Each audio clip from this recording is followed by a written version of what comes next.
Tchad, Togo Debout et 25 autres OS condamnent la répression et exigent des sanctions publiées le 23 octobre 2022 par Miadjo. La répression meurtrière des manifestations contre la prolongation de Mahama Idriss Déby Itno soldée par une cinquantaine de morts et plus de 300 blessés, indigne plus d'un. Dans un communiqué, 26 organisations de la société civile d'Afrique dont le Front citoyen Togo Debout, FCTD, et Synergie Togo haussent le ton et exigent des sanctions ciblées contre les membres du gouvernement et autres personnalités responsables de cette situation. Communiqué Tchad. La répression systématique des manifestations contre la prolongation de la période de transition doit immédiatement cesser. Des manifestations ont eu lieu jeudi 20 octobre 2022 contre la prolongation de la période de transition au Tchad et le maintien au pouvoir de Mahama Idriss Déby Itno. Selon les chiffres du gouvernement tchadien, il y aurait au moins une cinquantaine de morts et plus de 300 blessés. Les signataires de ce communiqué appellent les autorités tchadiennes à mettre immédiatement fin à la répression des manifestants,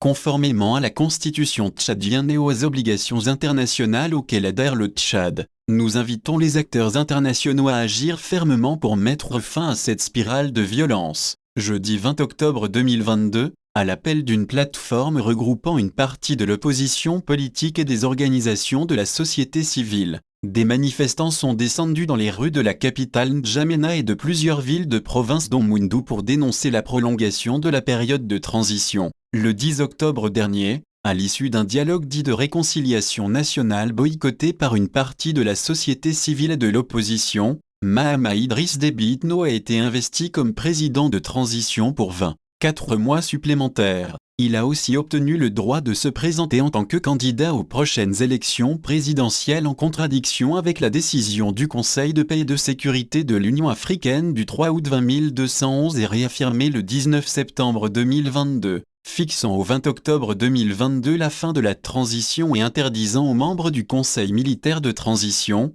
CMT, d'être candidats aux élections à la fin de la transition. La manifestation du 20 octobre avait été interdite par les autorités mais de nombreuses mobilisations ont néanmoins été organisées dans les différents quartiers des villes de N'Djamena et Moundou notamment. Ces manifestations ont été immédiatement réprimées par les forces de l'ordre par le jet de gaz lacrymogène et des tirs à balles réelles. Selon le Premier ministre du gouvernement de transition tchadien, au moins une cinquantaine de personnes ont été tuées, dont une dizaine de membres des forces de sécurité. Il y aurait aussi plus de 300 personnes blessées, mais le bilan pourrait être bien plus lourd que celui annoncé par les autorités. Les organisations de la société civile continuent à documenter les violences en se rendant dans les différents hôpitaux et centres de santé où se trouvent de très nombreux blessés. Parmi les victimes, on déplore notamment le décès du jeune journaliste Narcisse Oredj. L'artiste Reskim, engagé depuis de nombreuses années dans la promotion des droits humains et de la démocratie,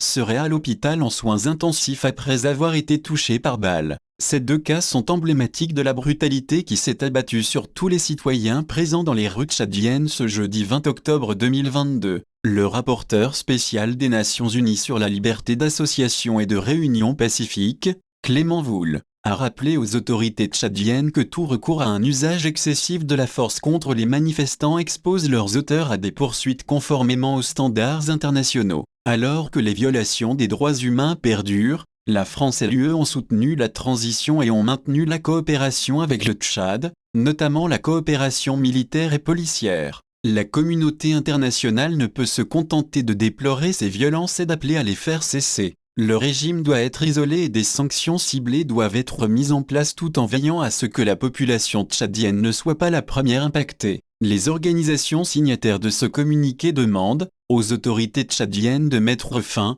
de façon immédiate, à l'usage délibéré et excessif de la force létale à l'encontre de manifestants, à l'ensemble des acteurs internationaux, États européens, États-Unis, ONU, Union africaine, de condamner le recours à la force contre les manifestations pacifiques et d'exiger des enquêtes indépendantes sur ces violations massives des droits humains, à la France et aux États-Unis de suspendre toute coopération avec les forces de défense et de sécurité impliquées dans ces violences, à l'ensemble de la communauté internationale, et notamment la France et l'UE, d'envisager la mise en place de sanctions ciblées à l'encontre du gouvernement tchadien et des personnes responsables de la répression.